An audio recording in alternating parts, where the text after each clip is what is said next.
Good morning students, कैसे हैं आप लोग? आई होप आप लोग अच्छे होंगे। आज हम लोग मोस्ट इम्पॉर्टेंट टॉपिक देखेंगे जो कि एक मेडिकल सर्जिकल नर्सिंग का टॉपिक है। चाहे आप बीएससी नर्सिंग के स्टूडेंट हो, जीएनएम हो, एएनएम हो या फिर एमएससी नर्सिंग कर रहे हैं, आपके सब्जेक्ट मेडिकल सर्जिकल नर्सिंग में एक टॉपिक है सीओपीडी। इसका इंट्रोडक्शन क्या है, डेफिनेशन क्या है, रिस्क फैक्टर क्या है, क्लिनिकल मैनिफेस्टेशन क्या है, असेसमेंट एंड डायग्नोसिस हम कैसे करेंगे और इसका कॉम्प्लिकेशन क्या क्या हो सकता है। ठीक है, तो आज के क्लास में हम लोग इन सारी चीजों के बारे में डिस्कस करेंगे। ठीक है, सीओपीडी क्या है? सीओपीडी एक क्रॉनिक ऑब्स्ट्रक्टिव पल्मोनरी डिजीज है। क्रॉनिक ऑब्स्ट्रक्टिव पल्मोनरी डिजीज है। ठीक है, सीओपीडी का मतलब क्या होता है? Chronic obstructive pulmonary disease. ठीक है, नेक्स्ट हम लोग देखेंगे क्रॉनिक ऑब्स्ट्रक्टिव पल्मोनरी डिजीज या फिर बोल सकते हैं क्रॉनिक ऑब्स्ट्रक्टिव लंग्स डिजीज। ठीक है, तो ये कैसे होता है? यहाँ पे देखिए, क्रॉनिक ऑब्स्ट्रक्टिव, क्रॉनिक से आपको समझ में आ रहा है कि क्रॉनिक मतलब ये एक सीवियर टाइप का डिजीज कंडीशन है और ऑब्स्ट्रक्टिव मतलब ब्लॉकेज होना। ठीक है, ब्लॉकेज होना। तो क्रॉनिक मीन्स एक सीवियर टाइप का डिजीज कंडीशन एंड ऑब्स्ट्रक्टिव मतलब ब्लॉकेज होना। तो ये ब्लॉकेज कहाँ पे हो रहा है? पल्मोनरी में। Pulmonary means lungs. ठीक है, तो ये एक लंग्स का डिजीज है और इसमें लंग्स के जो भी पाथवे है उसमें क्या हो रहा है? ऑब्स्ट्रक्शन हो रहा है, ब्लॉकेज हो रहा है। ठीक है, समझ गए आप लोग? यहाँ पे देखिए, डायग्राम से समझने की कोशिश करेंगे। ये हेल्दी लंग्स का एयरवे है, पैसेज है, और ये सीओपीडी पेशेंट का एयरवे पैसेज है। ठीक है, तो ये जो एयरवे पैसेज है, यहाँ पे देखिए हेल्दी इंडिविजुअल का जो एयरवे पैसेज है वाइड है और क्लियर है। ठीक है, कोई भी यहाँ पे ऑब्स्ट्रक्शन नहीं है। लेकिन सीओपीडी पेशेंट में देखिए कि यहाँ पे इन्फ्लामेशन हो गया है। ठीक है, इसके पैसेज में क्या हो गया है? इन्फ्लामेशन हो गया है। ल्यूमेन जो है, ल्यूमेन जो ये पाथवे को हम क्या बोल रहे हैं? ल्यूमेन, हॉलो एरिया जहाँ पे एयरवे पास होगा। ठीक है, जो ल्यूमेन है वो क्या हो गया है? नैरो हो गया है। और जो मसल्स है हमारा पाथवे में वो थिक हो गया है। ठीक है, इससे क्या होगा? डायरेक्टली ये एयरवे पैसेज को ऑब्स्ट्रक्ट करेगा। समझ गए आप लोग? ओके, आई थिंक यहाँ पे आप लोग को डायग्राम के बेसिस पे समझ में आ गया होगा। ठीक है, तो चलिए नेक्स्ट हम लोग देखेंगे क्रॉनिक ऑब्स्ट्रक्टिव पल्मोनरी डिजीज का डेफिनेशन। ठीक है, क्रॉनिक ऑब्स्ट्रक्टिव पल्मोनरी डिजीज का definition. Chronic obstructive pulmonary disease का डेफिनेशन। ठीक है, तो डेफिनेशन यहाँ पे क्या कह रहा है? Chronic obstructive pulmonary disease is disease state characterized by airflow limitation that is not fully reversible। मतलब क्या बोल रहा है यहाँ पे कि क्रॉनिक ऑब्स्ट्रक्टिव पल्मोनरी डिजीज एक ऐसा डिजीज है और इसका मेन कैरेक्टरिस्टिक्स क्या है वो यहाँ पे समझाया गया है। मतलब इसमें क्या होता है? एयर फ्लो लिमिटेशन होता है। ठीक है, एयर फ्लो क्या होने लगता है? बहुत कम होने लगता है और ये फुली रिवर्सिबल नहीं है। यानी कि एक बार एयर पैसेज का एयर जो एयरवे है उसमें जो प्रॉब्लम हो रही है, डिजीज हो रही है, इन्फ्लामेशन हो रहा है, थिकनेस हो रहा है, तो वो इरिवर्सिबल है। यानी कि फुली रिवर्सिबल नहीं है, कंप्लीटली ये बाद में ठीक नहीं हो सकता है। अगर हम लोग समय रहते इसका ट्रीटमेंट करते हैं तो कुछ हद तक हम इसे ठीक कर सकते हैं। नेक्स्ट डेफिनेशन यहाँ पे देखिए, सीओपीडी में include disease that cause air flow obstruction, that is emphysema, chronic bronchitis और combination of these disorder.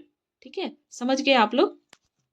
COPD इसमें क्या क्या होता है? एयर फ्लो ऑब्स्ट्रक्शन होता है। तो इस सीओपीडी में क्या क्या होते हैं? एम्फाइसिमा, क्रोनिक ब्रोंकाइटिस, इसमें ब्रोंक इन्फ्लामेशन होने लगता है। और इन दोनों डिसऑर्डर के कॉम्बिनेशन से क्या कॉज होता है? सीओपीडी। समझ गए आप लोग? ओके, यहाँ मैं फिर से आप लोगों को समझा रही हूँ कि सीओपीडी में क्या क्या होता है।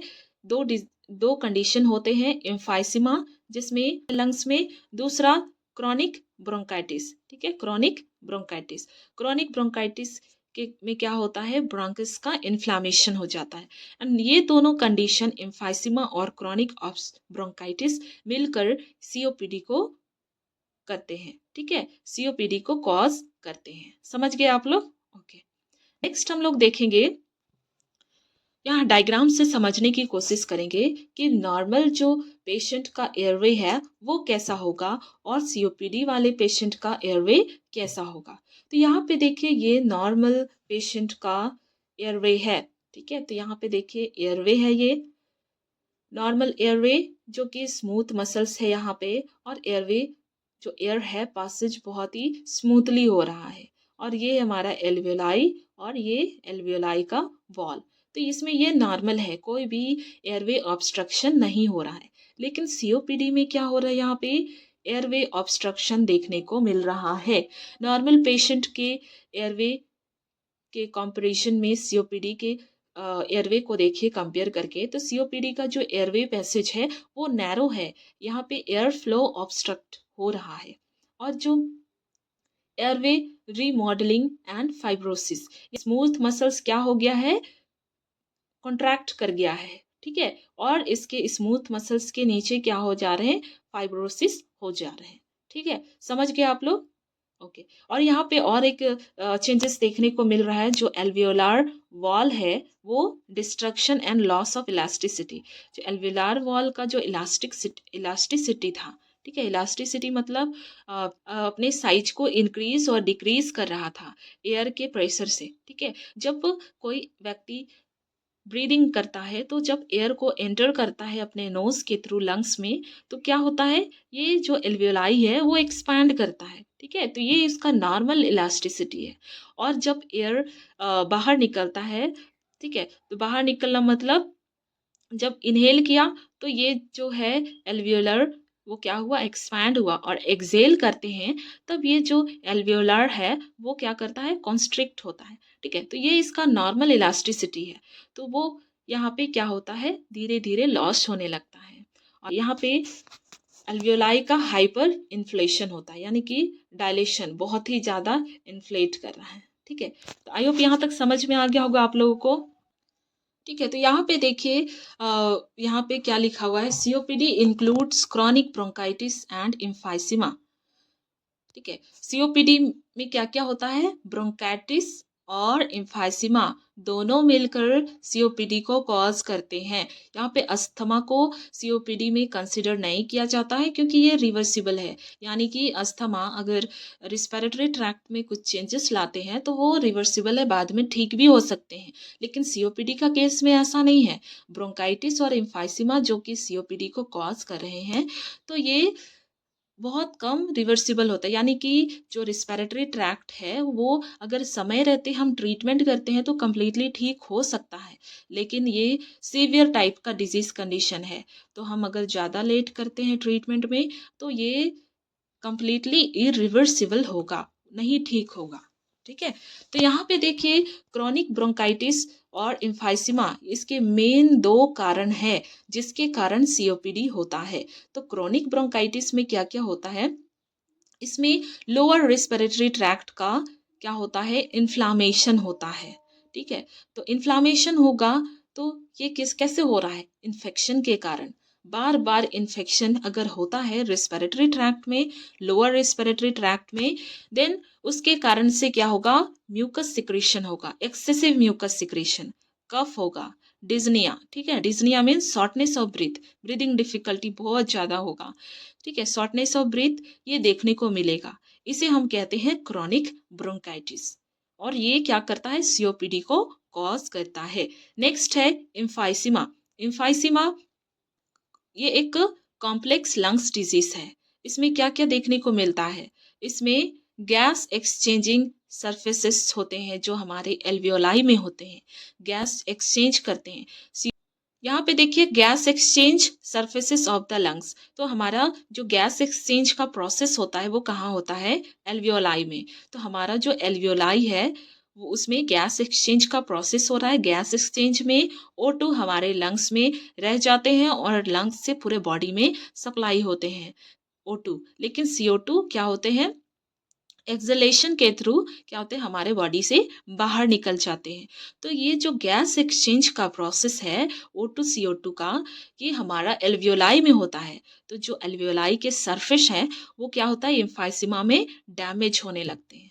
ठीक है, देन ये क्या करता है, सीओपीडी को कॉज करता है, क्रॉनिक ऑब्स्ट्रक्टिव पल्मोनरी डिजीज को कॉज करता है। समझ गए आप लोग? Risk factor for COPD, COPD का क्या क्या रिस्क फैक्टर है? तो यहाँ पे बहुत सारे रिस्क फैक्टर है, डिफरेंट रिस्क फैक्टर है, हम लोग एक एक करके देखेंगे यहाँ पे। ठीक है, तो रिस्क फैक्टर, पहला रिस्क फैक्टर यहाँ पे देखिए, स्मोक्स। ठीक है, टोबैको स्मोक। टोबैको स्मोक से 80 से 90% सीओपीडी के केसेस देखने को मिलते हैं। ठीक है, स्मोकिंग जो कि बहुत ही डेंजरस है हमारे हेल्थ के लिए, तो स्मोकिंग के कारण 80 से 90% सीओपीडी केसेस हमें देखने को मिलते हैं। Then passive smoking, passive smoking जिसमें कोई व्यक्ति स्मोकिंग कर रहा है और उसके पास में कोई व्यक्ति खड़ा है। ठीक है, वो स्मोकिंग नहीं कर रहा, इनडायरेक्टली स्मोकिंग का जो धुआं है वो उसके नाक के द्वारा उसके शरीर में जा रहा है। ठीक है, तो ये हुआ पैसिव स्मोकिंग। मतलब थर्ड रिस्क फैक्टर है ऑक्यूपेशनल एक्सपोजर, यानी कि ऑक्यूपेशन, कोई व्यक्ति काम कर रहा है अपने वर्किंग फील्ड में, एक्सेस स्मोक्स हो सकते हैं।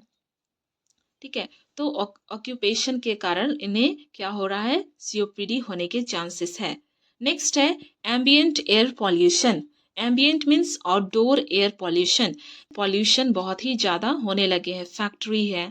ठीक है, तो पॉल्यूशन जो बहुत ही ज़्यादा होने लगा है तो उसके कारण से भी सीओपीडी हो सकता है। नेक्स्ट है जेनेटिक एबनॉर्मेलिटीज। जेनेटिक एबनॉर्मलिटीज में आपका आएगा deficiency of alpha 1 antitrypsin enzyme. ये एक एंजाइम है जो कि लीवर इसका सिक्रीशन करता है। ठीक है, अल्फा 1 एंटीट्रिप्सिन एंजाइम का सिक्रीशन लीवर से होता है और इसका काम होता है लंग्स को प्रोटेक्ट करना, कोई भी डिजीज कंडीशन से, चेंजेस से क्या करना, प्रोटेक्शन करना।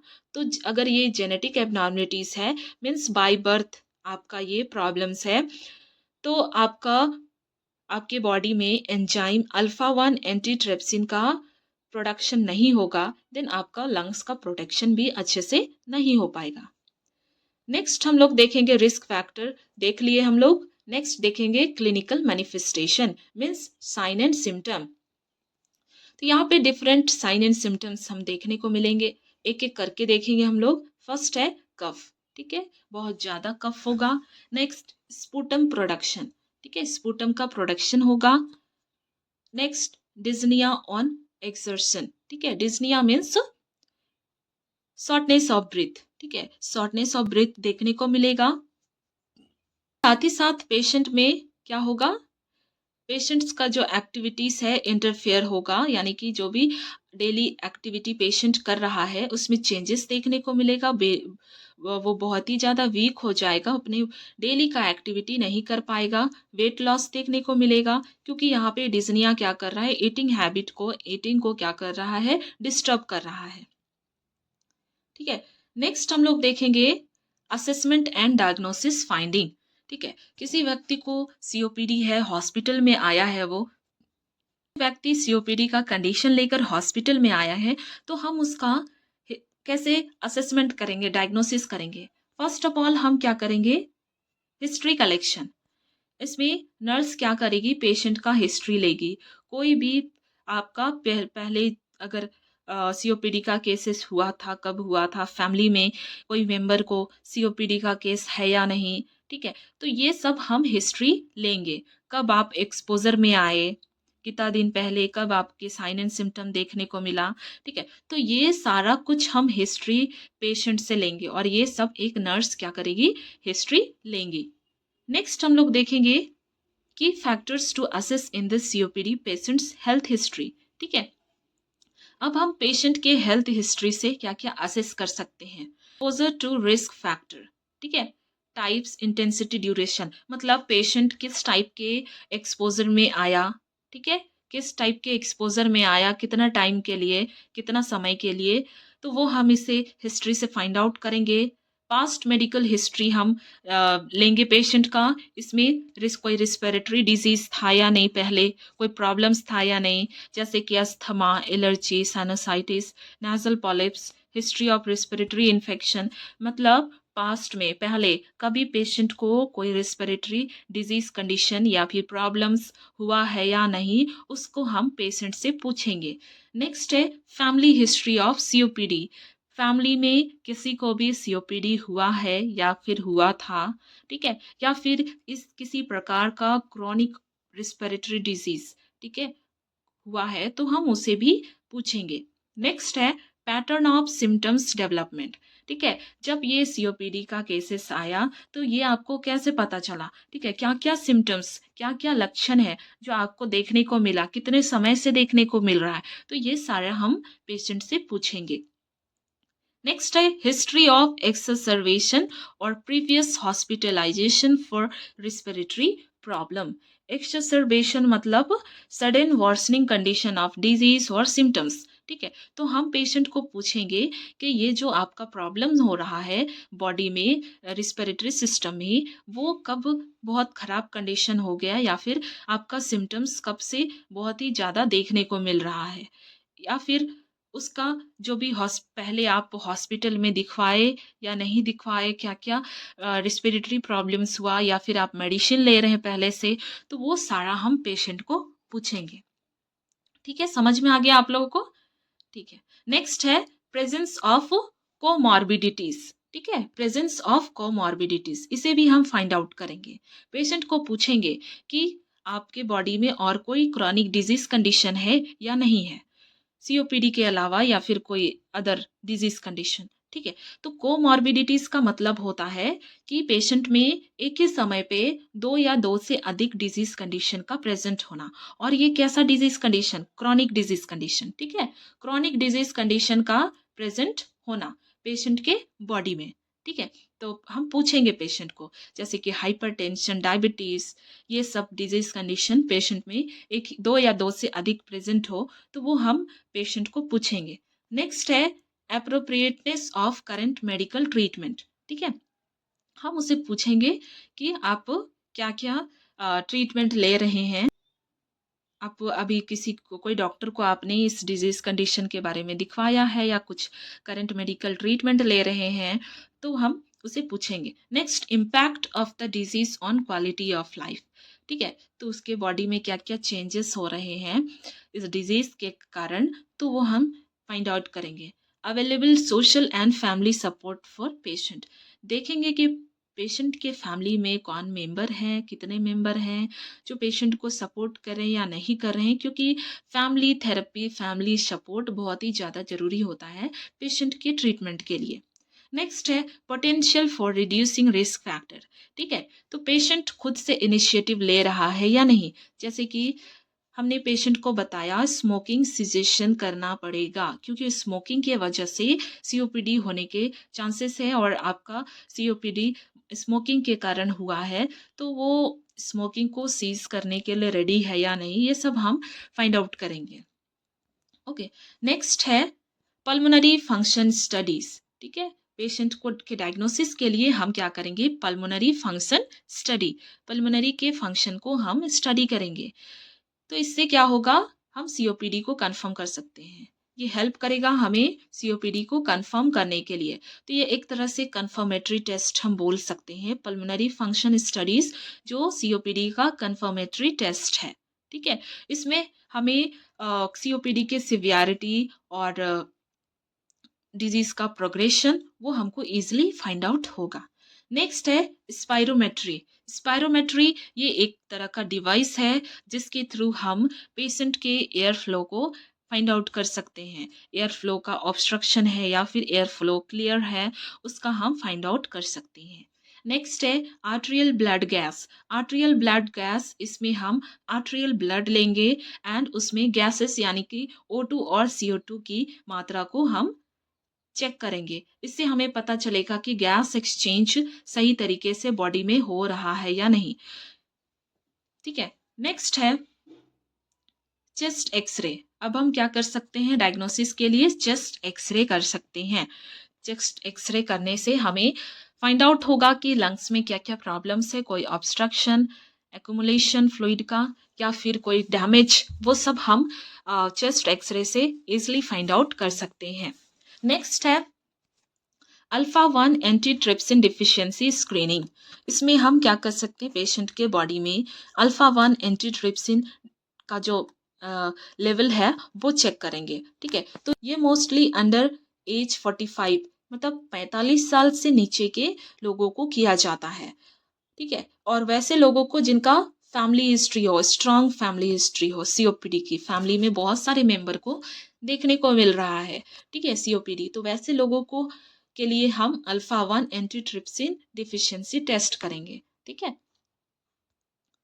नेक्स्ट है कॉम्प्लिकेशन। सीओपीडी से क्या क्या कॉम्प्लिकेशन देखने को मिलेगा, तो सीओपीडी से फर्स्ट कॉम्प्लिकेशन हमारा है, ठीक है, बॉडी में क्या क्या चेंजेस मिल सकता है सीओपीडी के कारण। फर्स्ट है respiratory insufficiency and respiratory failure. Respiratory failure होने के चांसेस है। ठीक है, ये मेजर लाइफ थ्रेटनिंग कॉम्प्लिकेशन है। ठीक है, जब रिस्पिरेटरी ही फेलियर हो जाएगा तो पेशेंट सांस ही नहीं ले पाएगा, गैस एक्सचेंज नहीं हो पाएगा। ठीक है, तो ये एक मेजर लाइफ थ्रेटनिंग कॉम्प्लिकेशन है। नेक्स्ट है pneumonia and respiratory infection. Patient में निमोनिया के केसेस देखने को मिलेगा। निमोनिया में क्या होता है, इन्फेक्शन, साथ ही साथ फ्लूइड का अक्यूमुलेशन हो जाता है। रेस्पिरेटरी इन्फेक्शन भी देखने को मिलेगा।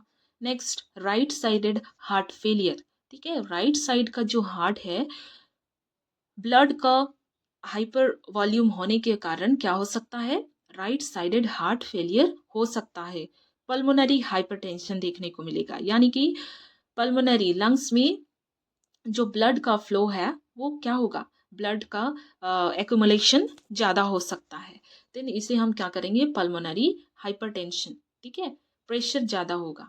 नेक्स्ट न्यूमोथोरैक्स, यानी कि थोरैसिक रीजन में एयर का फिल्ड होना। ठीक है, ये भी देखने को मिलेगा। Next skeletal muscles dysfunction. ठीक है, स्केलेटल बोन के मसल्स का क्या होना, डिसफंक्शन होना, अच्छे से फंक्शन नहीं करेगा। नेक्स्ट है डिप्रेशन एंड एंजाइटी डिसऑर्डर। ठीक है, सीओपीडी के कारण डिप्रेशन और एंजाइटी में पेशेंट जा सकता है। ठीक है, तो ये हम लोगों ने देखा कुछ 7 कॉम्प्लिकेशन जो कि सीओपीडी के कारण हो रहा है। ठीक है, तो अभी हम लोगों ने क्या क्या देखा, अभी हम लोगों ने सीओपीडी देखा, सीओपीडी के कारण क्या क्या हमने रिस्क फैक्टर देखा, क्लिनिकल मैनिफेस्टेशन देखा, और असेसमेंट हम कैसे करेंगे, डायग्नोसिस कैसे करेंगे, एंड लास्ट हम लोगों ने देखा कॉम्प्लिकेशन। ठीक है, तो आई होप यहाँ तक आप लोगों को क्लियर होगा। नेक्स्ट क्लास में हम लोग मैनेजमेंट देखेंगे, सीओपीडी का मेडिकल मैनेजमेंट और सर्जिकल मैनेजमेंट कैसे करेंगे।